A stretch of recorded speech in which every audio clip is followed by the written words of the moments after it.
welcome to Fast Cars, Fast Girls with Abby and Molly. Well, here today we have Don Sklinka. You might know him better as Champ Web.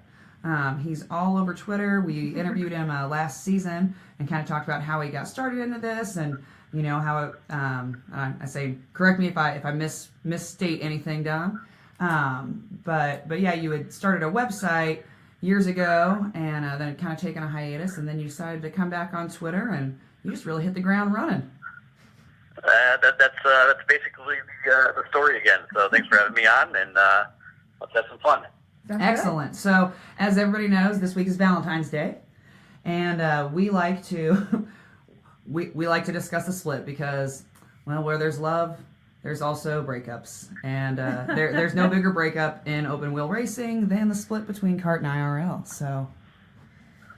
So now we have a third party for this conversation. It's kind of exciting. And Don, before we kind of get started, maybe kind of let everybody know your credentials and why you're kind of a great person to kind of talk to about this, if you wouldn't mind. Sure. I mean,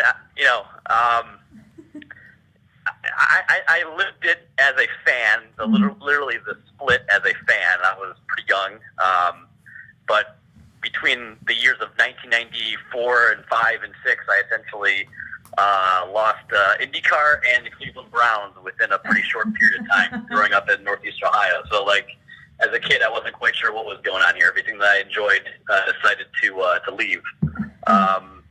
But, you know, growing up in Northeastern Ohio, I, became loyal to kart and the Cleveland Grand Prix just simply due to logistics, and eventually would end up getting hired as a marketing consultant for Champ Car.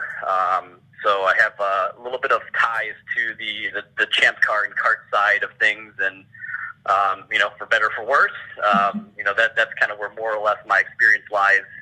From a professional standpoint, but from a personal standpoint, we're all here as one, sure, trying to get this thing back together. But it's always important to understand the history and what got us here in the first place, so we don't make the same mistakes, and so that we learn from the past and make the product better in the future. Yeah, that's perfect. Thank you. So kind of learning from history, I guess. I think everybody's familiar, or maybe not, but hopefully everybody who's listening is familiar with kart and the big split. But, we all know it started in the Wayback Time Machine, with Dan Gurney's paper, which sort of led to that formation of kart. And then I think, as you kind of talked about, 94, 95, 96 kind of happened. And oh, goodness gracious. The Indy 500 fights and the US 500. So it sounds like, which one did you watch, Don? That's a great question. I definitely remember watching the US 500, but because of the accident at the beginning, that offered every person that decided to watch the US 500 to switch over to the Indy 500. So, if someone's saying they didn't watch the Indy 500 during that year, they're lying, because there was 2 hours of dead time to do nothing. So at the very least, you switched over to see what was happening. So, watched both, just like everyone else, watched both to see what was going to go on and how the races went down. Yeah, it's always interesting to me, that crash that happened at the US 500. It's one of those maybe but-for events. There could have been a really, I think, stronger rivalry, if not that year, but years following, because the 96 Indy 500, they're both 500s. I'm going to have to speak them both out. But that one had, a few names, but the rest of the field kind of nobody knew about. And so... Yeah, it wasn't the most name-recognizable field. Yeah. As it has been. Yeah, that's for sure. I mean, it was advertised as the stars are here at the US 500. I'm literally looking at a poster that says the stars and cars of the US 500, and has an S shape. Yeah. Like 30 some images of the stars and cars, and that's how it was touted. Yeah. And I think everyone would agree that from a financial perspective, from an experience perspective, the quote unquote more established teams obviously were at the US 500. And the rest is history. But the reality is the strength of the Indy 500 is probably stronger than anything else. That's there. And to go back to the formation of CART, Yes. Back in the late 70s, early 80s, Dan Gurney's infamous white paper. It was about growth and expansion and reaching the potential for the series. That wasn't meant as a split. It was more of a modern day collective bargaining agreement, if you will, where Gurney met with the other team owners and drivers and said, "Hey, Long Beach has 60,000 people come into the races, and Long Beach can pay a $1 million sanctioning fee and have a large purse, and Indy 500 has 600,000 people coming over a period of a month, and the purse is pretty minimal. We need if we can pick up the sanctioning fees and spread more money out between the teams and drivers and spend more money on marketing, we can grow this entire sport." So the idea of CART was to form a sanctioning body that was about moving the sport forward and bringing in sponsorship and bringing in marketing and bringing in specific types of revenue and electing. The idea of it was kind of electing a single point of contact like Bernie Ecclestone, and to lead that series forward using USAC, where USAC could run races. We would, CART would use USAC. Indy 500 was ran by USAC. But the idea of growing the sport would be increased revenue and increased sponsorship. So that was the idea of the initial formation. I think there might be some confusion that initial white paper was, the idea of a split again, or the idea initially of moving away from one series to another, but it was really just a collective bargaining agreement. Oh, absolutely. It was more. It wasn't a manifesto or a declaration of a civil war per se. It was more of a here's things that we can do to make this better overall. I really think the term that you use, collective bargaining agreement, might be one of the better ways to describe that white paper. It wasn't, we're going to go off on our own, everybody else can just deal with it. It was, hey, drivers and team owners need to have a voice in a lot of these decisions because, as you mentioned, cost of racing was going up and the rewards weren't. And that's really what Dan, at the heart of that paper, was getting at. And 100% agree. It wasn't, we're splitting off, we're taking our ball and going home. Multiple times it talks about working with USAC, but as it turns out, unfortunately, nobody could. USAC just kind of said no, I guess is the polite way to say it. USAC said thank you, but no thank you, and then it said, okay, fine, CART is here for the teams and these drivers, so we're going to see what we can do. Yeah, exactly. I mean, again, just like any sport today, the team owners and the players are the sport. And so, the team owners are the ones that pay the players millions of dollars and, sign their lease agreements with the stadiums. It's not the stadiums that run the league. And so the teams forking up the money and the players actually going on the court and playing, they're the ones saying, hey, we should get a big piece of this pie, whereas in the late 70s, it was, the equivalent of the tracks getting the big piece of the pie, and the drivers are out there risking their lives and not getting it. So, it was this makes sense idea. Obviously when one party loses a piece of that pie, someone's going to disagree and not be happy with it. But at the end of the day, the idea of it was to bring more money and more exposure to the teams and drivers. Oh, 100% on that one. Yeah. It's always interesting to go back and read those white papers and kind of see what has happened and what hasn't happened. And I feel like that's a topic for another day because that's another 3 hours. But it's always interesting when you look at that white paper. I spent some time with it this weekend, so it's always interesting. So yeah. And some of those problems we still have. I was going to say some of them are still active, so we'll see what happens. Hopefully some things get fixed too. Goodness gracious. Yeah, so it's unfortunate that, as you kind of said, when somebody takes a piece of your pie, sometimes you give it up and sometimes you don't. And that second split, I guess, as we're calling it. This is more the second split. happened, and it really was, Cart and then USAC, and then I am covering like it feels like we cover like 30 years of history in like 2 minutes, because a lot of it's just going back and forth. But then, Tony George kind of wasn't a voting member, and he had his ideas, and not in a similar fashion to the white paper, but it was I have my ideas and I'm going to try and do things my way. And so then we had that sort of secondary split with IRL, and I don't know, it just kind of got crazy for American open wheel racing. So what side were you guys on come 1995? Well, I was 96 ultimately. Third grade. But I think I could speak for Abby. We both grew up in Speedway, so for us, the side that we're on is the Indianapolis 500 side. But right. Looking back on it, I understand the need for. I get Dan's kind of ultimate goal, so that's why I understand what Cart wanted and what Cart wanted to become. Absolutely, and well, like Molly said, we both grew up in Speedway, and so, in 96, the Indy 500 that happened in 96, that was the end of my 5th grade year.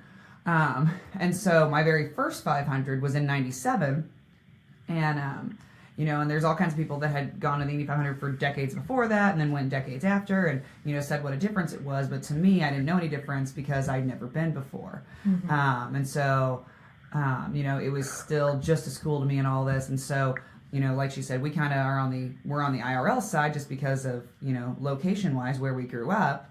We were just big Indy 500 fans, mm-hmm. and so we stuck with whoever had the Indy 500. And, being in 5th and 6th grade, I didn't know all of the politics and all the things that went into that. But yeah, I definitely... Oh, go ahead.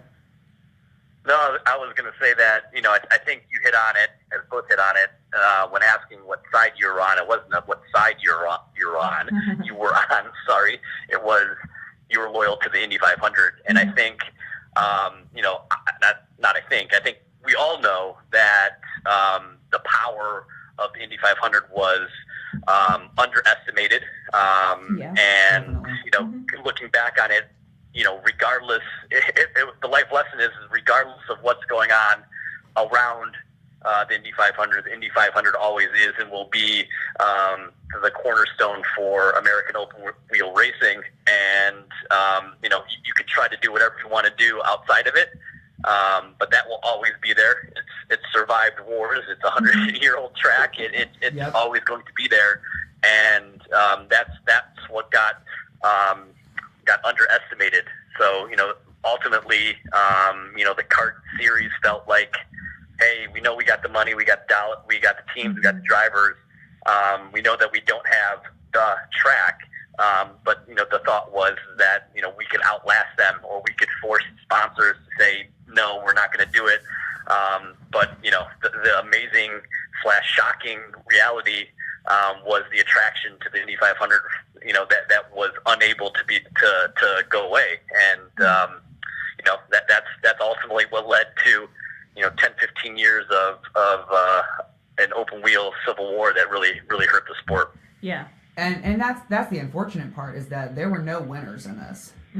No, there were no winners, and regardless of where you stood, or if you didn't have any particular opinion towards one or the other, even if you attempted to watch both series, at the end of the day, it ended up being something that was very harmful to American open wheel racing, and we all lost with that. Mm-hmm. And like you said, we're still feeling the effects of that. We're still, thankfully we're in a period now where the popularity of American open wheel racing is growing, and we're gaining fans. But it's 2019 now. This has taken over 20 years to kind of regroup and come back to where we used to be.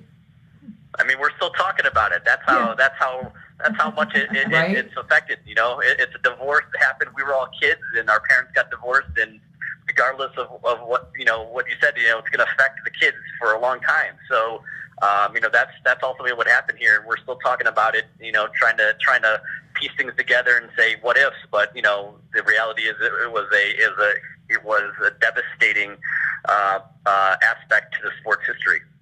I 100% agree. And I think part of why people still talk about it, is that this is a fan base that really enjoys looking back at things, for one. But I also think for part of it is we all kind of want to make sure it doesn't happen again, like, okay, here's how it happened. Like, how can we make sure that we don't go through another split, God forbid, again, because we are coming out of it finally, I believe, as we talk, viewership is finally coming up, and part of it is you kind of have to look back to go forward and make sure you don't make the same mistakes twice.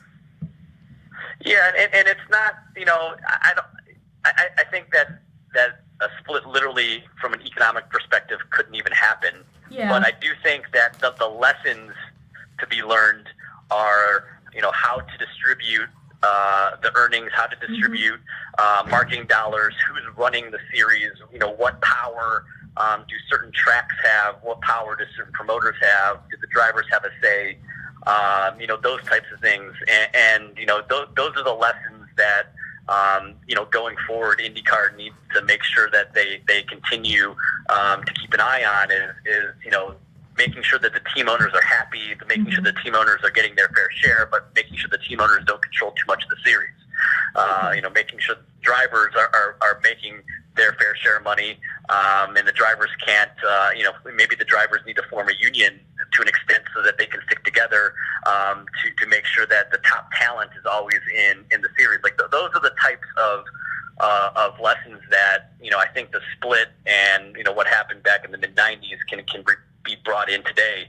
We're still struggling, with teams. The good news has been out there. We have the TV contract, Firestone re-ups, et cetera. But you have, certain teams that are struggling to get their cars together for the start of the season. You have teams that have blank side pods in testing. You have drivers that were originally supposed to be there for the whole year that have lost sponsored dollars. So not everything is perfect right now. And so, this is a critical time as NASCAR continues to lose viewership, where INDYCAR can have the opportunity to come in and say, hey, we're a viable alternative, fans, come watch us. But they need to make sure that, the product is in tip-top shape for those fans to watch, because, you only get one impression, and you got to make sure it's a good one. Absolutely. I would say, they need to make sure that our house is in order. Yeah, and I think it's interesting because one of the things looking back through it, when you mentioned TV contracts, is that, both sides really were split amongst various TV channels, and I think now that literally, I mean, everybody. Oh, it was amazing to kind of plot it all out, and now that we are kind of keeping on that theme of lessons learned, actually, right now that we've all kind of come back home, we're all under one channel now. I feel like that is something that will hopefully help as we kind of hope to snag some NASCAR viewers. I think I would 100% agree with how you talked that the drivers need to form. I know that people don't like to use the word union, but whatever, a union or an association, kind of like how James Hinchcliffe put out that piece 6 months ago, maybe? Yeah, maybe about 6 months ago, talking about this, that it is a good idea, and it is one of the things that I think is still kind of missing. Team owners have a great voice and everything now, and certain drivers are allowed because of their standings, but they still don't kind of have that seat at the table. They don't. And to piggyback on that, I'll say that it's the drivers that have a big name and a big presence and a big fan base already have a little more freedom to speak freely about these things. But your newer drivers and your less experienced drivers, who are newer to this series, they don't necessarily have the ability to voice those concerns. That's right. And the unfortunate part is that the newer a driver is, the more benefits they would get from a union or a players association. That's right. Drivers association. That's right. And I think an example of this, and I'm not acting like I was privy to a driver's meeting or anything that happened afterwards, but in Pocono after Robert's accident, Certainly. The fence got destroyed, and there were efforts to repair that fence. And obviously, one of the drivers, Bourdais, was pretty outspoken at the construct of the fixed fence. Now, again, that's an example where if there was a drivers union, you'd have a single drivers representative out there inspecting the fence along with the track workers were. In this instance, it was just the track workers, and probably an INDYCAR representative, etc. So it's a matter of having that seat at the table and your voice being heard by having a representative of the driver saying, this is we agree or don't agree with continuing of the race with the fence as it is, and that's a microcosm of where something like that could help the drivers, and the evolution of the series could help the drivers form that single voice that's a little bit more public than just a driver's meeting. Absolutely, and I think that that is a perfect microcosm, and people think I know some people think that union is a dirty word. I'm not one of those people. No. Because my thing is, if people were treated the way they should be in the first place, you wouldn't have a need for unions. And so, if you don't like unions, it's probably because you're not doing the things that should be done. You're not. And I understand that there's money involved and that certain things aren't feasible for every single team and such. But something like that's an issue of driver safety. You want to have somebody that's got your interest as a driver, and that's their only interest. Because and I'm not trying to speak ill of anybody in INDYCAR, or any of the officials, or any of that, because I don't think that any of them have ill will or malice, or would knowingly put drivers at risk. I mean, any more than we do for the fact that it's a really fast car. I think that INDYCAR does pride itself on the fact that they try to be on the forefront of driver safety. But when you have officials who are going out and saying this is okay to race, well, they're not just thinking about the drivers, and it's not that they're discounting that altogether, but they're also thinking we have X number of fans in the seats. We haven't even gotten in 20 laps. And we have a race that we need to run, or there's going to be a lot of really pissed off people. They've got sponsors to answer to. There's a lot of other people in that line of, who do I have to, who am I representing, who am I thinking about? And so just from a safety standpoint, if I was a driver, I would want to have somebody that can, go in there objectively and has my safety and my best interest at heart, that can say, yes, this is acceptable, or no, this is not going to fly. It's not, as fast as we're going to go, maybe this isn't the best fix. Yep, exactly, and that's an example, and didn't mean to go down too far of a rabbit hole here, but just thinking about the evolution of what we're going to learn from that instance in the mid-90s, those are some things that could be taken under consideration. Obviously, in order to form a union, you have to have a certain type of revenue stream coming in to allow for that to happen, which INDYCAR isn't at that point yet. So it's probably not something that's quite on the table, but I know it's been tossed around. But it's part of that milestone, if you will, if you think about the series going forward, and you look back 10, 15 years from now, that was when the drivers formed a union, etc. So it's just part of it, that you're just making sure that all the I's are dotted and T's are crossed when it comes to doing something like that, thinking about what happened in the past. That's all. My point of bringing that up is just making sure that we're using the past to our advantage, not disadvantage. No, I think that was a great idea, and I enjoyed it. Don't worry about it. It was a great rabbit hole to go down. So. Yeah, no, absolutely. we are all always like a good rabbit hole. It was. We're always on board for rabbit holes. So, but yeah, I think that's a perfect example of microcosm versus macrocosm and just kind of looking back and looking forward, which is kind of the whole part of this. I think that along with one of the lessons, I think, and I know that saying this as someone who sits, well, not right now, but who lives in the same city of Indy, going back to what you talked about, somehow they did kind of underestimate the big pull of the whole series in general. It's kind of like somebody underestimating, well, the Super Bowl isn't, I guess the Super Bowl for like NFL, or saying, sure. That crown, not the crown jewel, but that pinnacle moment, that pinnacle event of a sports kind of season. And it's, I don't understand how maybe they just thought they could outlast, I guess. Or, I mean, and it's interesting because we've discussed, and lots of people have talked about this and written about this, that there's a huge difference between motorsports and every other sport. First off, that most other professional sports have players associations. We don't have that. But another big thing is that, like you said, the pinnacle of that season for football is the Super Bowl. For NBA, it's the your playoff games. For college basketball, you've got March Madness. To the big dance. And so there's all these pinnacle events in other sports, but in motorsports, in INDYCAR, in open wheel, American open wheel racing, one of our biggest race is the Indy 500. And the difference between that and other sports is that the Indy 500 is always held in Indianapolis.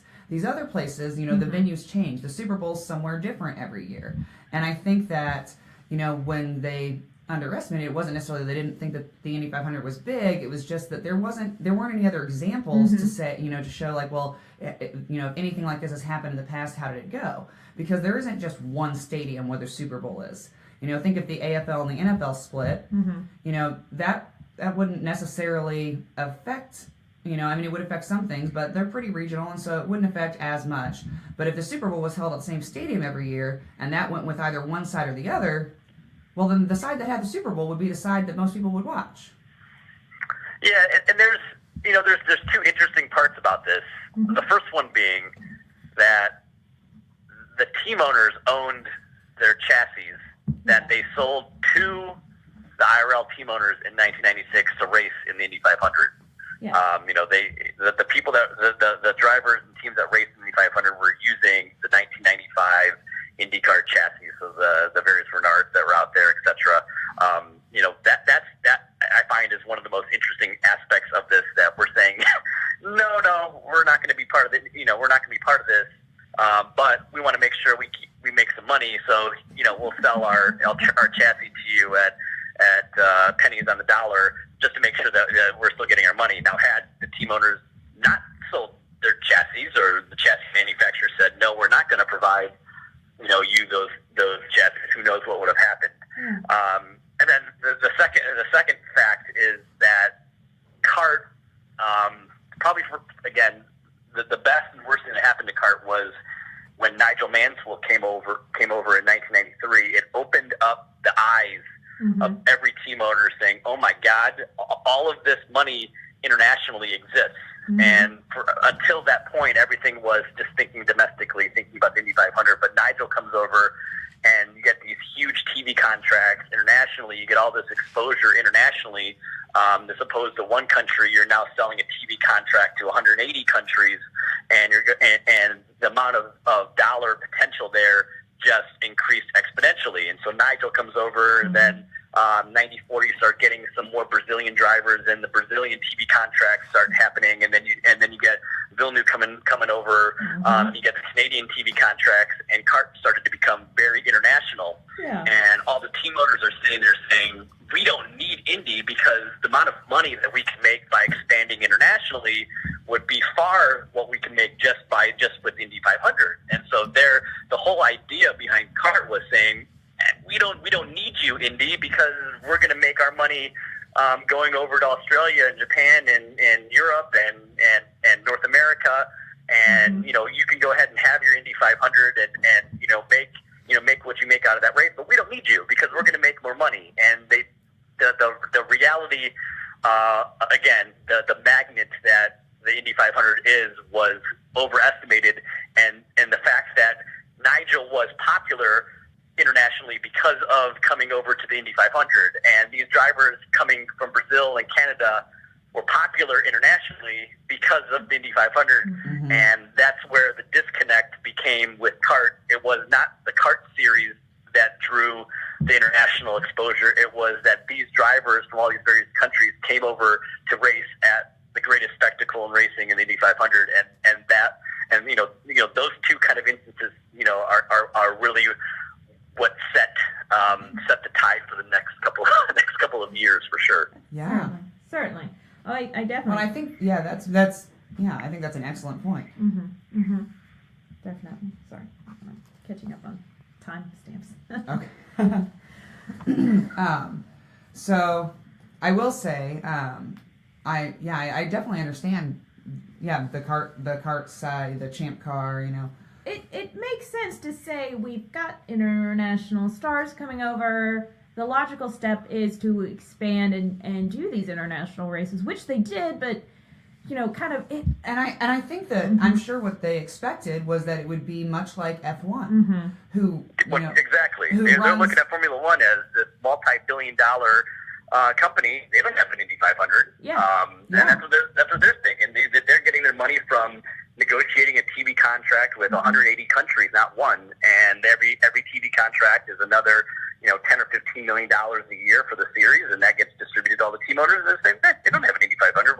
What's the difference? They don't have any. They don't even have any ovals. And because that, a lot of people were like, well, I really love oval racing and this and that, but yeah, it's like F1 doesn't have any ovals. They, they don't have the Indy 500. They, they have a lot of other great races that are well known, but yeah, and I think it's. I think maybe there was some underestimating in the amount of time that it would take for them to get to that place. Well, I think that, That I think part of it was they attempted to kind of expand out internationally, and it's just kind of one of those almost but for moments because, and I think it was like 2001, they had like issues with three or four different international races kind of back to back to back, and it's one of those, nobody planned on that happening, no one saw it happening, but all of a sudden now you've got issues with all of these international races in a row, and that can kind of knock a little wind out of your sails, I think.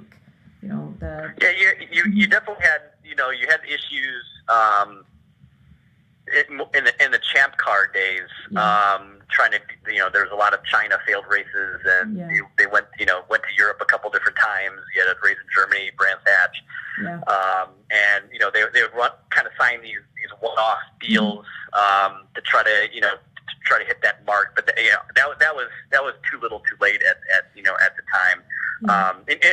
And going back to the other side and seeing Tony George and the Homans family, what their thought was, they were seeing this. They were seeing that the kart team owners and IndyCar drivers were wanting to expand internationally, and the presence at the seat of the table from Tony George's perspective was going to be even more difficult when they start going to all these other places and tracks, and they start trying to compete with Formula One.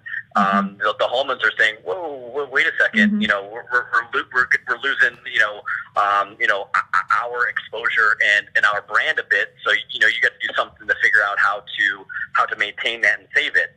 And we all know what happened after that, but part of it was that they knew what was happening. They knew what was about to happen, and so they the idea of sitting at the table negotiating was saying I want a piece of the pie, even though I'm not a team owner or a driver, and I'm a track representative essentially in the series, and I want a piece of that pie, and that was their rightfully so, it's theirs, and that was that was their point of view.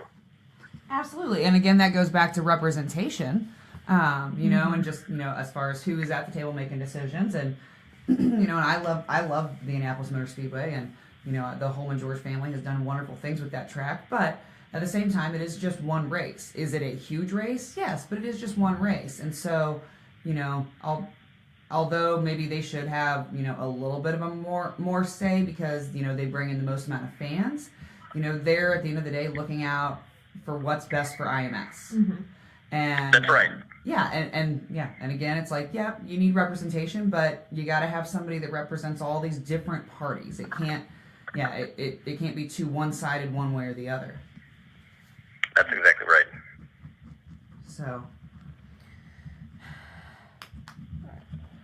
now were you, because I know there's, and I'll say now, as an adult, knowing all the history and all this business, I understand the excitement with everybody when in 2000 kind of these drivers came back that were from kart and came back in. I'm sure, as I say, since you were more on that side of it, it was kind of like a it was almost like a that's right kind of a moment when Juan Pablo Montoya, who came from kart, won the Indy 500. It was like, okay, well, you got because there were all these rules, okay, you can only have 8 kart drivers. The other, the other 23 are, for IRL drivers and this and that. And, there was all this, all kinds of things that happened throughout that, regardless of what the motivations were, just perpetuated this division. And then when the kart and champ car teams came back, it was like the first time that they really came back in force. One of their drivers won. And so for a lot of them, it was. I feel like it was probably vindicating to just be like, yeah, we've been saying that we have better drivers, and this proves it. Yeah, I mean, it was short term. It was the best thing that happened. In the long term, it ultimately ended up killing kart. That was it.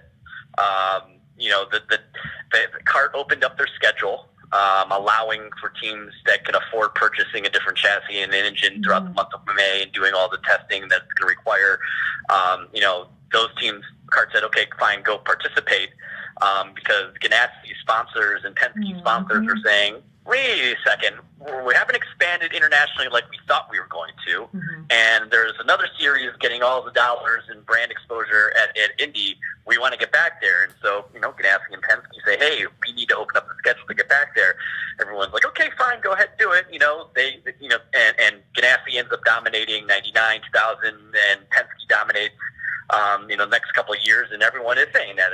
Everyone's saying kart has the great team, yada yada yada, and then the engine manufacturers that are supporting them go, wait a second, why do we need to be in kart anymore? Why don't we just go to the Indy 500? We're getting 5 times more exposure in one race than we are the entire season in kart, and that started it. That started the end of kart by saying, let's allow our team owners, our big team owners, to go over there. Let's first let them in the race, and then Ganassi and Penske kind of split, cars in the series, and then they went, all over there, as one lump sum kind of in 2002, 2003, and that started it. But allowing them to go there, it was at year 4, the split, or year 3 of the split, depending on how you look at it. That's when it all got killed, and the idea of kart and everything beyond that point are just minor things, minor glitches along the way. You have Texas, you have TurboGate, you have various things like that. You have different engine formulas getting announced, etc. Those all are things that aren't great, but those are just kind of minor things when you look at why did kart and champ car end up dying its slow death from the point of the split. Yeah, and it's always interesting to me when everybody kind of talks about it, and you mentioned it. It really all came back down to sponsors of teams wanting that exposure and that ROI, and that's what put pressure on the few teams to say we have to go back to Indy, and then it just, as you just beautifully laid out, the cascade of everybody slowly coming back. Yeah, it's. If the teams could have shown Honda and Toyota, Mercedes didn't switch over, but showing the major dollars that were there, showing them that they were getting more exposure by doing the races that they were doing, they wouldn't have wanted to go back to Indy, and they might have outlasted the Indy 500, where maybe Indy would have said, okay, we're going to open it up to everyone again. It was at that inflection point, but they weren't able to do that. That's a dollars don't lie, data doesn't lie situation. And they wanted to, in order to keep those sponsors and engine manufacturers, that was what they had to do. And so the team owners again, oddly enough, the very team owners that wanted the formation of kart went back and said, wait a second. We need to get back to the Indy 500. Oh yeah, absolutely. I mean, I'm sure the teams had, well, we're going to be, we're expanding into international markets. The money will come in, but when you're talking with sponsors, money that will come in versus money that I know as soon as you go over here, I'm going to make this amount of money.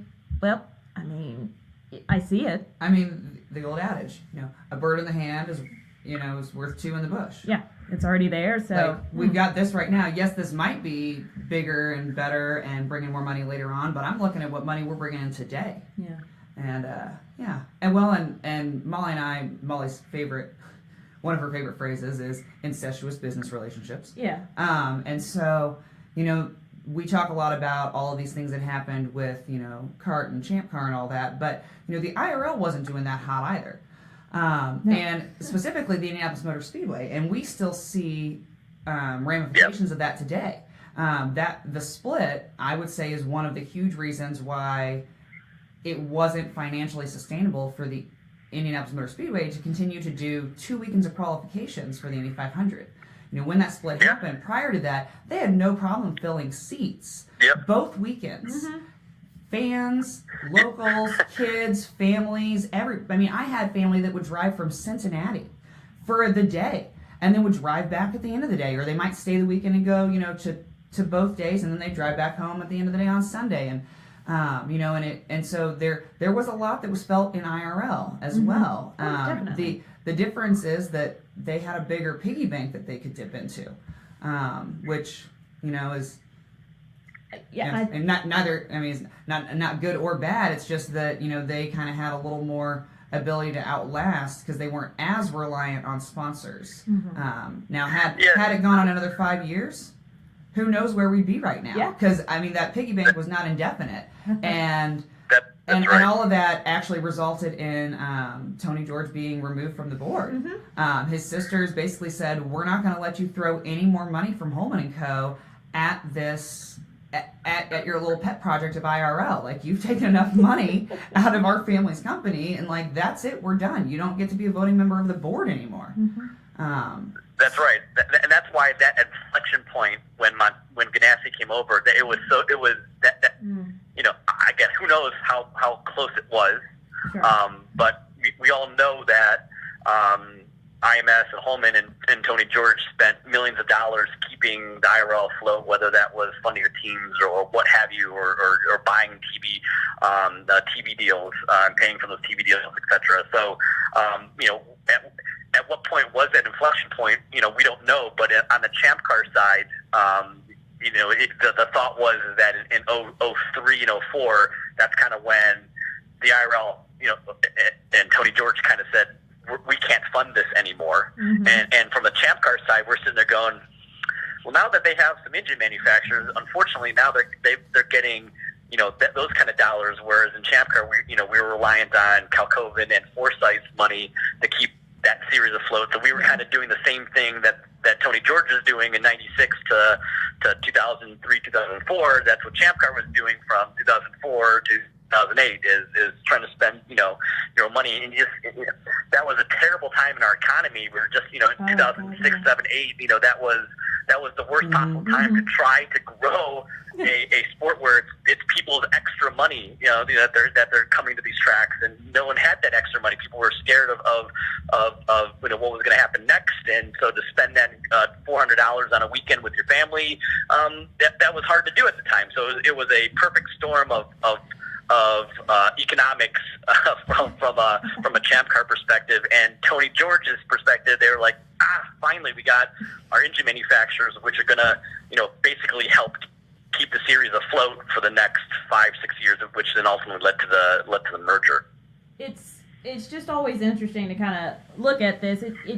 One of the things this is me relying back on being an attorney. We always say there's that but for moment, like, but for this happening, everything would have been okay. And when you kind of look through this split as a whole, there was multiple moments where one side had a little bit more power than the other, and then but for something happening, oh nope, we got to switch over. You know, but for Ganassi moving, it could have been dicey because everybody was facing down that economic kerfluffle in the country, and then, you know, that happened, and whoever didn't have that quite stranglehold, well, it kind of happened. That's how the merger happened. But I mean, it's so interesting to just plot this through, and it's always follow the money is kind of how I've always thought about it. 100%.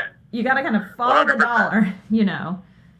Well, and what also ended up, which is part of the follow the money, is that the tobacco legislation came, and in 2000, and how many sponsors of those teams were held up by either A, engine manufacturers, or B, tobacco companies. Well, you lose tobacco, you lose players, you lose Cool, you lose Marlboro, etc. You know, Hollywood, you know, all of these major tobacco companies lost. Those are $7-8 million sponsorship deals per car. And they're like, okay, well, maybe we can survive the tobacco legislation. And then you lose Mercedes and you lose Honda and you lose Toyota and you're left with simply Ford. You lose another $15 million a year from those three engine manufacturers. So in a period of 2 or 3 years, you have your teams racing at Indy, you have your teams owning other equipment, you have a series losing tobacco money, you have a series losing engine manufacturer money, and it kind of became obvious as to what was going to happen. And this is, we never even touched on the kart stock and that it was a public organization and who was buying up all the stock, et cetera. So again, it was just a perfect storm of economics that really ended up killing the kart series, and there was almost nothing that they could have done about it after that point because their hand was forced. But all of those things in such a short period of time are pretty hard to sustain that blow. Yeah. Absolutely. I say somebody who's getting their master's in econ should write a thesis paper on this. write your dissertation on this. Sure. And something interesting that Molly and I learned, and I'm not sure of the exact timing of this, but Molly and I learned when we were talking with Mike Hull in our most recent interview with him, and is that the teams used to get a lot of sponsorship money from the engine manufacturers and from the tire manufacturer, and so when you talk about all these now we have these engine manufacturers in IRL, and so CART had to kind of deal with that. In addition to that, all of the other economic things that happen when you have a split, and then some people were just, kind of swore off open wheel racing because they thought, I just want to see cars, like I don't need the drama. So you've got all of that happening and all that collateral damage, and so then when we try to, come back and reunify, well, then we're losing sponsorship dollars, and so a lot of the issues that Dan Gurney brought up were still and are still a problem today because teams lost a shit ton of sponsorship dollars, and I know that we tend to kind of look at the teams as like the big Goliath and the drivers as the little guy, the Davids, but it's not that teams are withholding pay from their drivers or this and that. It's that they had to figure out how they were going to make up 50% of their budget. 50% Exactly. of their sponsorship, 50% used to come from engine manufacturers and tire manufacturers. And that's a huge amount of money when you think about, even a team with 2 cars, that's a ridiculous amount of money. And so there were all kinds of economic implications that are still in play today from this. Yeah, well, and that's why it's so important for, and it's a double-edged sword because you want your series, you want your engines to be fast, and you want them to be loud. In order for them to be fast and loud, that costs a lot of money. That costs a lot of R&D. The series, the engines back in 98, 99 were awesome. They're pulling 15,000 RPMs, 900,000 horsepower. They were awesome, but they were also being rebuilt every weekend, and that was coming directly from the engine manufacturers. Now, we have engine manufacturers. We have Honda and we have Chevy, but they aren't about to rebuild an engine every single weekend, and that's why they have the lease deals of I think it's like 3,500 miles or something like that. Whoever's listening is going to quote me and tell me why I'm wrong. It's actually 10,000. It's 10,000. I actually know that from last year. There you go. Perfect. So you have these limits on there that are going to not allow for the engines to be that loud and that fast.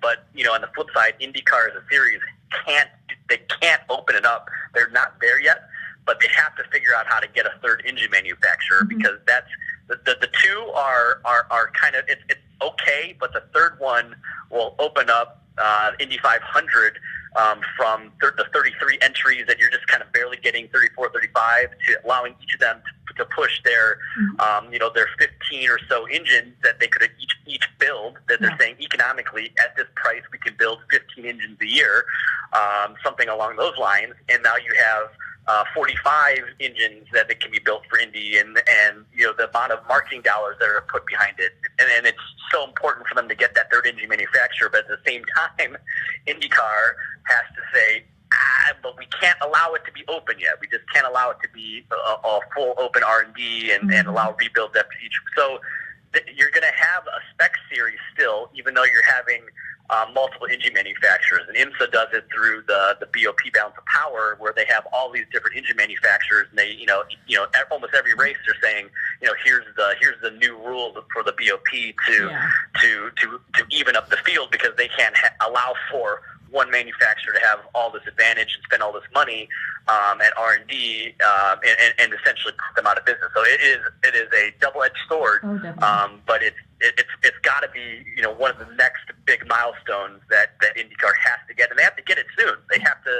That engine manufacturer has to be announced by middle of summer if they're gonna be part of the 2021 engine formula. It just won't work any other way. So the clock is ticking on that milestone here, and it's going to be interesting to see what happens. Yeah, it is, and I think that because Molly and I discussed this, that we, as we grow as a series, now that we're back united, say like you said, the divorce. I've used that example many times, and like you said, it was their parents who got divorced, and and I like to think that now we're having our own kids, and so grandma and grandpa are going to get back together at the kids' birthday parties, and it's been enough time that everybody can be in the same room, and it's okay. Generationally, that might line up anyways. It's probably about the same. Yeah, I think it does. And so we're growing to the point where it's going to make sense in the next couple of years to add in a third engine manufacturer, and I think that that's a great thing. But like you said, the deadline creeps up quicker than you think, and I hope that the outside engine manufacturers from what we have right now are looking at this and are making plans, because what I don't want to see happen is that we don't get an engine manufacturer in enough time, where we've got teams and drivers willing, but then Chevy and Honda are maxed, and we've got people who want to drive, who want to put money, and who want to be in this sport, and we have to wait till the next season because they didn't make it in on time. And luckily, I think that that's a place, hopefully that doesn't happen, but the fact that we might have too many drivers for the engines available is a great place for us to be at when you think of 10 years ago or 10 plus years ago, maybe a little less than, but the year that the Indy 500, we had the 2 Lotus cars that qualified because there weren't even 33 drivers, or there were 32 or 33, but nobody got bumped. Bump day was a joke. It was just going out and seeing where you can get in, but because everybody was getting their participation award, and they did the parade lap, and then it went green, and they did one lap, and immediately were black flags. I mean, I don't even think they crossed the finish line. They knew they were going to be disqualified because they couldn't maintain the speed. And I mean, poor John Alesi. Poor John Alesi. He didn't get to turn the lap. Yeah. And it's it's unfortunate that because nobody wants to see that. An engine manufacturer doesn't want to see their cars not do that well, but it's hard if you're not involved in the rest of the season. If that's your only time, then you have very limited data. And fans don't want to see that. None of us want to see cars get black flagged immediately and just pull into their pits and that's it. Drivers don't want that; they want to drive. And so I'm glad that we're not at a place like that anymore. Yeah, 100%. And it's another issue that as a lesson from CART is. The amount of dollars that you were reliant upon with those engine manufacturers. Toyota is a great example because they did it in both series. They came into CART and they spent, there's rumors of, $75 million a year on advertising and all the engines. We all know how long it took for them to get up to speed. Almost a 4 or 5 year period of them in there before they got up to speed, and then they finally got Ganassi, and then all of a sudden, boom, they're out of the series.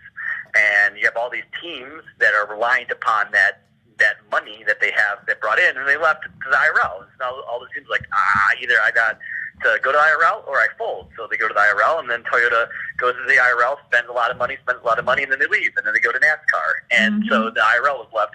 Now what do I do? We have all these teams. So it's tough because you need the money to begin with. So you're not gonna turn down those kind of dollars, but you've got to somehow have a sustainable business model that if they were to leave, you can continue to run your business. I'm in the agency business, and we don't want to have just one client. Even if the one client comes in and it has 90% of our budget, we want to make sure that our clients are diversified so that if we lose one, we don't have to lay everyone off. So. It's the same idea in INDYCAR that they need a third engine manufacturer to help split those costs, but they also need to figure out a way that they aren't reliant upon the engine manufacturers, and that that's a question you can't just answer in a sentence. That takes 10, 15 years to do so, but Certainly. that's something that they got to keep an eye on. Yeah. Oh yeah. I think that is. Again, it's kind of how we've talked about looking back, and then how does that make us look forward? And that's exactly right. When we are looking down the barrel of bringing in that third engine manufacturer, and we can't just be reliant on it like they were in the old times, but we do need one, but we can't hang our head on it, and it's fun. And like you said, it's such an easy thing to fix. Such an easy thing. Who can't do that? That's an easy thing. Right. Right. It's fine. Right. It's fine. We're going to figure it out on a Sunday morning. But like you said, the sustainable business model. And I think that part of the problem where we're at right now with engine manufacturers is that, like you said, the but-for moments, Molly. Give it a couple of years, it might have been a totally different turn of events. We might all be it might be kart right now and not INDYCAR. And so I think that, when a lot of these decisions were made, everybody was kind of doing whatever the hell it took to just make sure that we kept our heads above water. Mm-hmm. And so, unfortunately, not all the decisions that were made when we regrouped were necessarily for the, they weren't necessarily the best choices for the series in the long run, because we didn't have the luxury of looking in the long run at that point. No. With everything that had happened in the split and everything that was happening economically in the country as a whole, we were, as a series, we were very much living paycheck to paycheck, and just barely keeping our head afloat. And so I'm hopeful that we've reached a place now where we continue to grow, that, our decisions, and I know that, from what we know of the people who are, in the upper echelon of INDYCAR, managing, et cetera, they are very long-sighted in things now, but we didn't always have that luxury, and I think that has made a big difference in our teams and our series and where we are right now. Yeah, and so I indirectly I've kind of seen what has gone on in the last 5 or 10 years when it comes to where fans went. Mm-hmm. So the people that were fans of INDYCAR in 1995, they still exist. They haven't died yet. They are, the fans at that time that had the money to spend, the heads of the household, if you will, that had the money to spend, and they went two ways.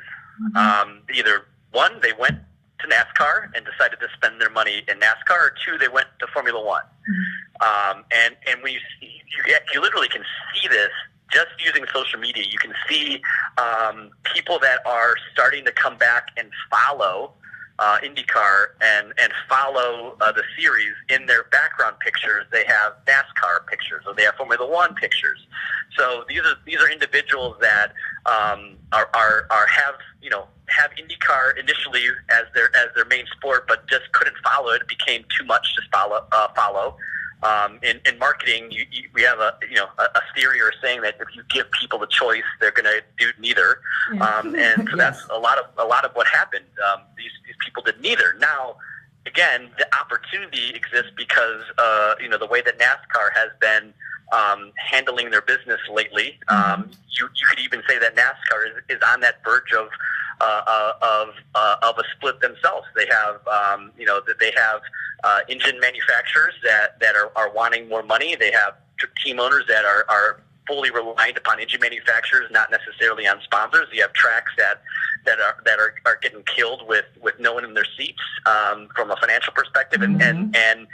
and you have INDYCAR that's got to sit here and go, okay, how do I get those people that were once INDYCAR fans, that moved to NASCAR Formula One? How do we get them back in the fold? And I think you're literally starting to see that. It's taken 20 years, but you're starting to see those people that were once INDYCAR fans come back and spend their money on the series, and it's making sure that you can bring those fans along the way and not make them mad again, but bring them along the way, and you're going to have to introduce some of that heritage of the series, in that story. And we've, always said that, having sides and having arguments and one fan taking one side and another is a good thing for this series. It's not a bad thing. And the idea of IRL and the idea of Champ Car and the idea of kart should be glorified in the sense that you want your fans to have certain followings. You want fans to like AJ Foyt's team versus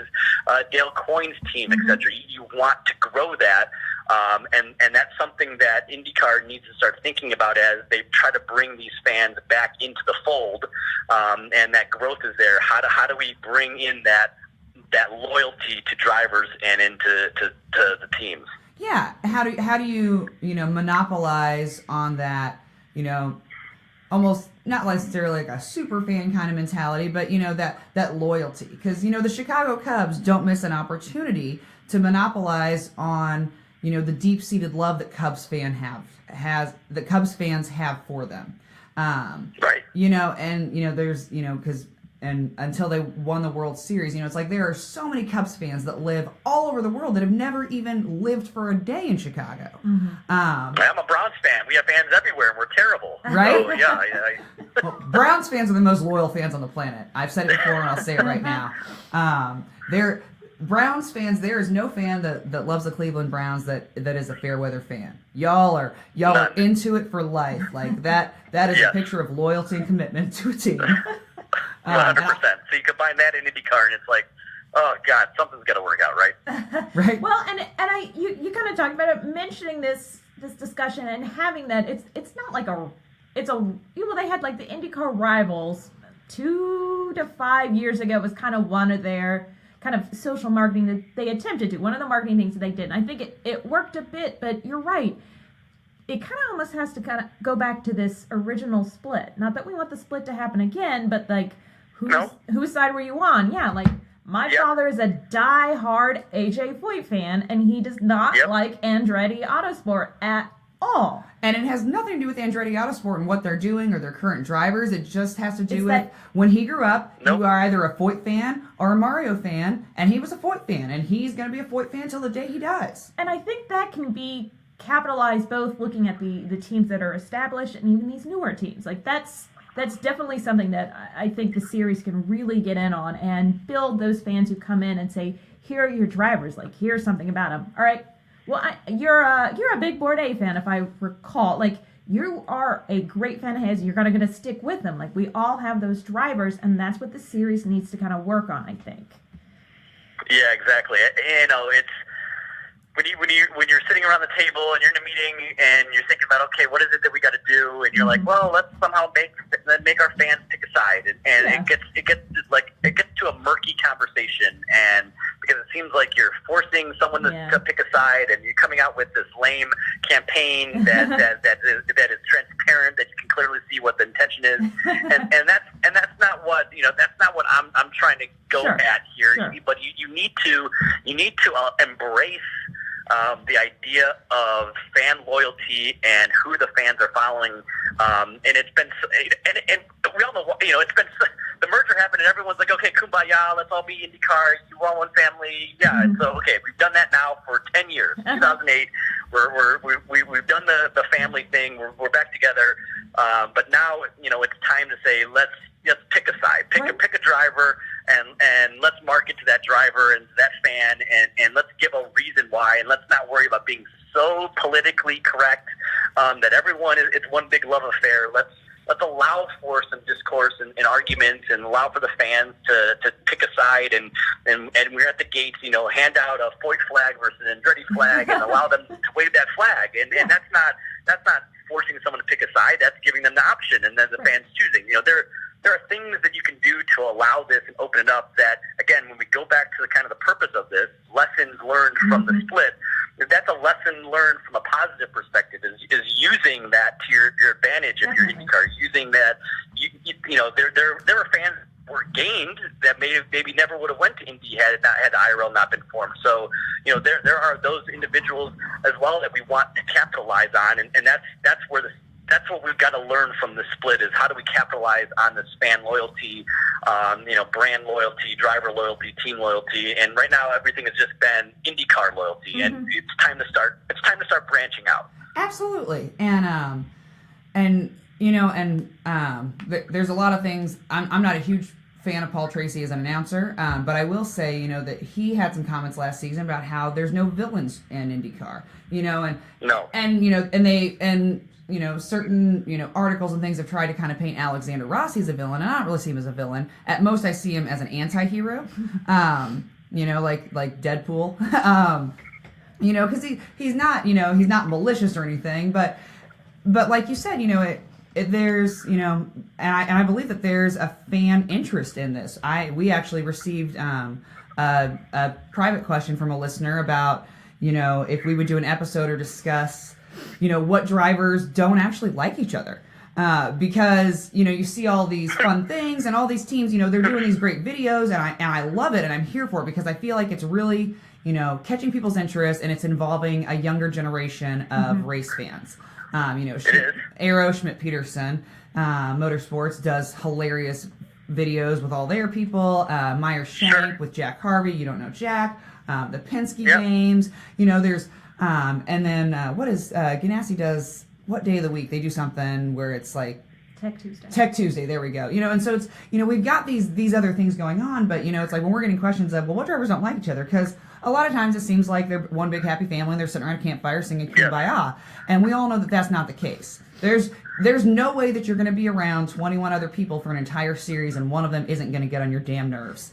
It's just not possible. And so, like you said, to give them kind of the freedom to be able to express that, whereas before, I feel like we were very, tiptoeing around of, we don't want to do anything that might turn a single fan away.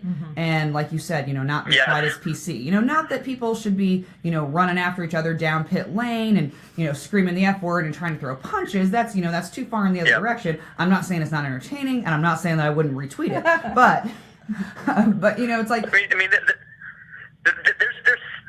there's just simple things you can do. Like if you go to INDYCAR.com, there should be an option that says who's your favorite team or driver. You log on, there's a pop up, and you click on Alexander Rossi, and the whole background of INDYCAR then becomes blue and yellow, and everything becomes about Rossi and the feed that you get is Rossi. Now INDYCAR, I'm going to charge you $500 for that idea, but that's a simple thing that when that builds the fan loyalty. And the NBA does it. You go to NBA and you select your favorite team. You go to NFL, it should be part of that process that when you're watching TV or you're getting your news about IndyCar, you're going to the site, like it should be filtered by who is your favorite team or driver, and start from there. And one of the hardest parts about being a quote unquote spec series that you didn't get in the 90s, whether early 90s or late 90s, is that the competition is so equal. You get so many equal battles across the track from first to the end. It's actually difficult to say this is the driver that we want to focus a story on, because one race they could be first, the next race they could be 15th, and the amount of battles that you have. Every driver has a battle with 10 other drivers and 15 other drivers, so it's hard to develop those stories. Whereas in the early 90s, you had 5 or 6 drivers that were just constantly battling with each other. You had Andretti and Unser, you had Ray Hall and Andretti, you had Tracy and Andretti, you had, and that's kind of, Mears, peppered in and Sullivan, and that was kind of it. You had 6, 7 stars amongst 30-some drivers, and it was really easy to captivate the audience and concentrate. So when you watch those old races, 95% of the TV coverage is on 2 or 3 drivers, whereas nowadays, because everything is so equal, you kind of have to cover the entire field, and it's harder to get those stories. So that's something that is a result of being that kind of a spec series, because it's harder to pull away, if you will. It's harder to dissect and have a distinct advantage from one driver to another driver, and for one driver to truly dominate and people to hate him. Even Zanardi in the late 90s was dominating. He had the great chassis. A lot of people hated him. Do donuts, and he'd be very arrogant and et cetera, but you hated him, but he was a champion, and so that built that loyalty against Zanardi to an extent, and whatnot. And that's what's very difficult now to do. So you got to figure out other ways to go about and build that loyalty that hasn't happened yet over the last 10 years. Interesting. So I agree with your last statement, but I actually respectfully disagree with that opinion. I see where you're coming from. For me, I feel like, and since we have more of a spec series, that the equipment is on an even level, and so it separates driver from driver, not just my team had this equipment and this equipment was better. So for me, I enjoy the rivalry more driver to driver than like engine manufacturer and engine manufacturer, or all these different variables that used to be in play in the early 90s where everybody had all kinds of different stuff, and it wasn't we all have this, we all have this, and we've read from engineers and other people who miss those days because they don't feel like they can be as creative because it is a spec series, and so I completely under that. And I hope that as we grow that we can be less of a spec series and allow for more of that outside the box thinking and that creativeness that comes from those awesome engineers and the people kind of behind the scenes. But for me, I feel like it almost makes the competition and the rivalry among, my favorite drivers or my, least favorite drivers a little better because I know that they're all in similar equipment. And so it's like, if you're not doing well, the reason is you. It's the problem is between the seat and the steering wheel. And so I feel like even though we are a spec series, that there is some rivalry that can still be capitalized upon with the fact of, this person, does X, Y, and Z. And wasn't it the middle of the summer we had 4 or 5 races where somebody won from a different team in a row? Yeah. It was like 4 or 5 races in a row in the 2018 season that it was somebody from a different team. And I love to see that sure, there's parity. That creates tons of parity, but it creates so much parity, it's hard to feel like this is the guy, because next week someone else wins, next week someone else wins, next week someone else wins. Parity is great in one hand, but on the other hand, it doesn't build that villain because that one person is always doing the same thing. That's true. And it's Scott Dixon dominates a lot. We jokingly say that it doesn't matter where Scott Dixon starts in the race, he's going to end up in the top 5. But he's not a guy that you can make into a villain because he's just too damn likable.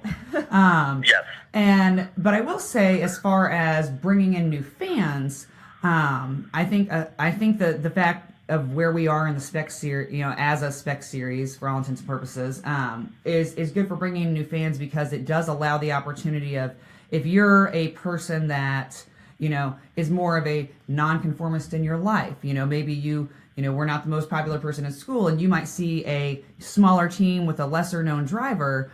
I enjoy the fact that INDYCAR and that those teams are giving us the ability to know their stories and to hear their stories and to create a fan base even for, quote unquote smaller drivers. One of our good camping friends, Doug, loves Gabby Chavez. Just loves him. And Gabby's not won an INDYCAR race ever. He's not podiumed at, I don't believe he's, somebody might correct me on that, but I don't believe he's ever podiumed. Now he's a fantastic person. And so, somebody like him, if we didn't have, and again, I also am with you on the fact that I enjoy having more rivalries, but I enjoy the positives of it, whereas, like Gabby Chavez might not have the fans that he has had, that he does have and that he's had in the past, if we didn't have a little, kind of the playing field where we're starting from now. For sure. I enjoy, that sure. Right now it's kind of like, there's something for everyone. Like, even if you are not, and Doug gives me grief because I like a lot of Penske drivers, and he says, vote, rooting for Penske is like rooting for the Yankees, which I'm a Yankees fan too. So, I'm like, right. I'm like, I'm a Yankees fan too. So I'm like, oh, that's not an insult to me. But if you're somebody that kind of likes to root for the underdog, I enjoy that rather than, like good guy and villain, which I agree there needs to be more of that, hero, anti-hero kind of thing in INDYCAR. I enjoy that there's, a lot of underdogs that are able to have the spotlight and are able to get some media attention, as opposed to just, your 3 big teams, your Chip Ganassi, your Penske, your Andretti. For sure. And it has, obviously, this is the reality. It is a spec series, and it has to have happened. It has to happen. It has to continue to happen for a while, just because of the value it's too hard to get the sponsorship dollars elsewhere, so they have to do it, or it becomes too expensive of a series. So it has to happen as it is today. You're not going to be able to have these huge differences between the cars for a while. I think, it's going to be like a 2025 thing before you start thinking about that. So, it has those advantages, all the advantages that you laid out. So again, IndyCar needs to consider, what are the alternate ways to bring the drivers' personalities out, and those are some ideas that they can use, and I think a spec series allows for all the fans to kind of pick their driver and not worry about the equipment. But what the different equipment did is it created these moments Yes. in the races, because they were on different brakes, or the engine could have higher RPMs, or the engines would explode, or have different fuel mileage, or you'd have different types of aero packages, things like that. Like, all those differences created these moments, but the reality is it just isn't going to happen. So as much as I may want it to happen, there's a reality that it's just not going to happen for a while. Yeah, and you know what? And I think that's an excellent point. And to touch back on what we discussed before, with Dan Gurney's paper and the idea of a drivers association or a union, when you ensure that you have the top drivers in the series and not just whoever's got the family with the most money, and so when you have that, where you have the top drivers, and then we move away from the spec series, well, once you know that the driving competition, because right now we're at a place where not all the top drivers have seats. There's a lot of really great drivers that have been in IndyCar in the past that do not have full-time rides. And I'm not speaking out of turn on that. I think that everybody would agree with that, team owners included. And so if we got to a place where we have the top drivers, and then we move out of the spec series, because if we all have the same equipment and everybody's about on a level playing field driver-wise, well, then that's a boring series. Yeah. That's a parade. It's a parade under a green flag. But if we then are able to branch out and be more creative in these engineering things, then it becomes, well, this driver might have won, but this happened. The year that J.R. Hildebrand almost won the 500, what is it? 800 turns, he made 790. It's 800 turns, and the 799th one's going to get you. And so It still made the turn. It just was it wasn't at the right angle. Exactly, Yeah, right? Yeah. Exactly. He still made the turn, but and so it's like you will see more stories like that, or something of oh my gosh, this person was favored to win, and then X, Y, and Z happened because his engine blew up, or some sort of kerfluffle, and so I think that hopefully we can move towards that in the future, because like you said, it creates those moments, those moments, those times that people talk about and remember for decades. It's like JR's thing, and like when Mario won, the fact they couldn't get that one rear tire off. I mean, Firestone uses that for commercials today because it's a great story. That he ran the whole race and there was one tire that couldn't be changed.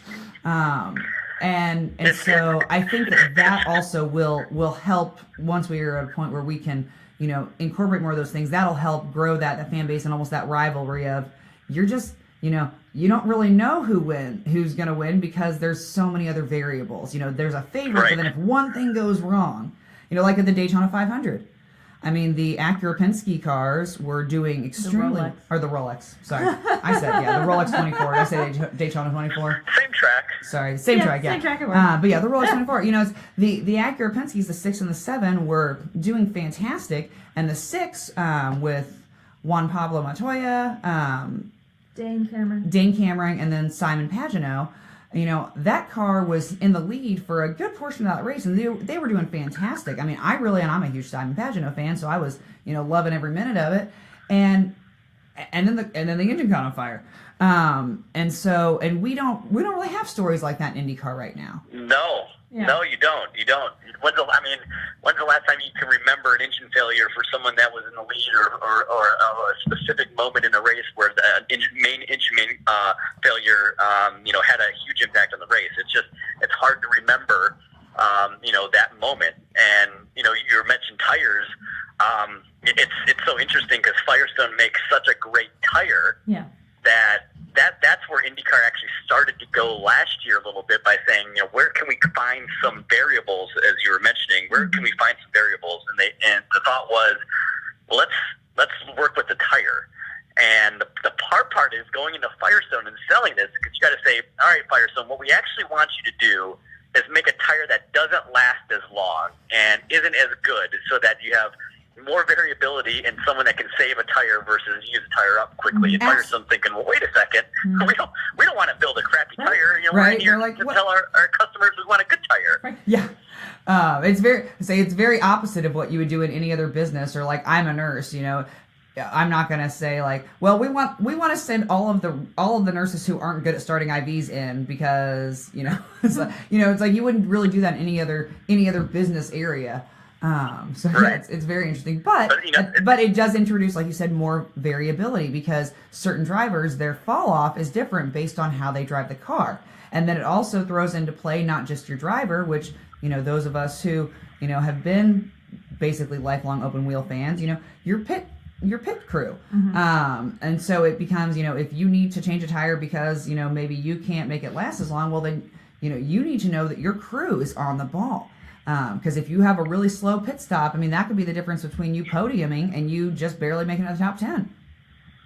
Yeah, the differences between the Firestone Reds and the Blacks were so distinct last year. It created an actual strategy that you could follow, and I think that was something that started to create those moments that you were seeing when you see drivers starting to fall off on their tires. And I think that that's one of those areas of creativity that, using Firestone now that they're with us for until 2025, use them as part of that creativity when it comes to engineering, and maybe introduce a third tire type, or make the differences between the Blacks and the Reds even more dramatic. So that, you know, you could have a guy last an entire set of an entire race on one set of tires, or something along those lines. You know, obviously refueling, you know, takes about the same amount of time to change tires anyways, but, you know, thinking along those ways to build advantages in for, you know, when it comes to the tires, if you can't do it anywhere else. So, you know, again, that's part of the things that were lost in the split year. You had a tire where you had Goodyear and Firestone. You know, you had automatic variability there. It also drove costs through the roof. You don't have that. So now, how do we drive variability within a single brand? You know, that's got to be something to also consider. You know, when you think about it from a tire perspective. So it's just a hard conversation to have with Firestone by telling them, you know, you gotta make that tire not so good. So right, please make a bad tire.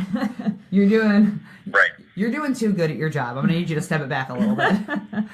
Exactly. No one's boss in our world have ever said to us ever. No. But I agree with you that the variability in the Reds and the Blacks has definitely made a difference, and it adds for moments. There have been moments. It does well, and like Joseph Newgarden, you know, and I've enjoyed Joseph since his rookie year in INDYCAR. He has some magical ability, some sorcery that he is able to throw down laps on Blacks that are super fast. I mean, he's able to put on Blacks and still pass people that are in Reds. And when you look at just the laws of physics, the Reds should be faster. He shouldn't be able to, you know, come out on the Blacks and be faster, you know, within the first lap, you know, before his tires are even fully, quote unquote, warmed up.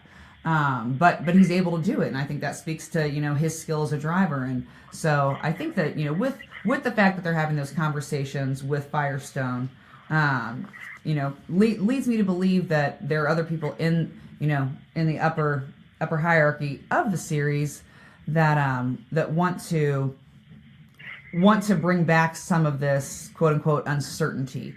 You know, some of these non-spec things, and, you know, these things that really kind of, you know, divide the kids from the adults, you know, the boys from the men, the women from the girls, and, you know, and kind of show, all right, well, you know, maybe this and this is how this is supposed to work, but this driver somehow made it happen and ended up winning, or, yeah. Exactly. Now, wouldn't it be cool, side idea, wouldn't it be cool if, in the actual tire, there was a red dye in the rubber and the polymer itself, so the entire tire itself was red. And then as they continued to drive and wear off the rubber, that tire would change color, and you could visibly see while watching on TV that, you know, where that tire was at from a tread perspective. I don't know. Wouldn't that be a cool idea? That would be awesome. Yeah. Yes. Let's greenlight this. Let's call up Firestone right now. We will be sure to mention it to Kara. We'll mention it to Kara when we see her next month. And she'll look at us and be like, "Are you shitting me?" No. Sorry.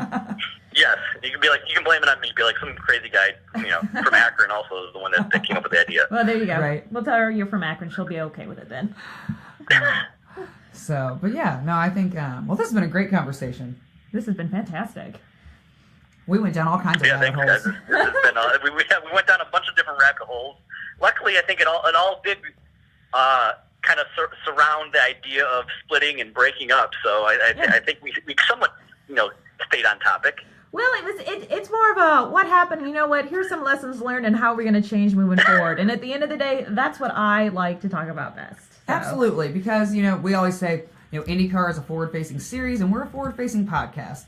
We want to look at the past, see what we can learn from it, but really we want to look to the future and how we can continue to have this series be awesome, how we can continue to bring back in those fans that we've lost, and how we can continue to bring in new fans, because we are growing, and, and every day we're gaining more interest and more excitement and more exposure about IndyCar, and I'm glad that we've reached a point where, Grandma and Grandpa can be in the same room again, and that the divorce has kind of lost its sting. It's not quite as fresh, and that we all can look forward and say, okay, here are some things that worked well in the past. Let's try and incorporate those into the future as well. And here are some things that maybe didn't work, so let's learn from that and move forward.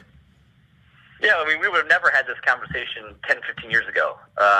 We just wouldn't. And now we think about it, we're having this conversation trying to figure out ways to move forward and actually, bring the idea of the split back in a way from a marketing perspective. So, that's evolution right there. I think, we are all one, but we are, trying to figure out different ways to help bring the sport up. So, that I fully agree with you there. Yeah, definitely. Excellent. Well, any final thoughts from you, Don?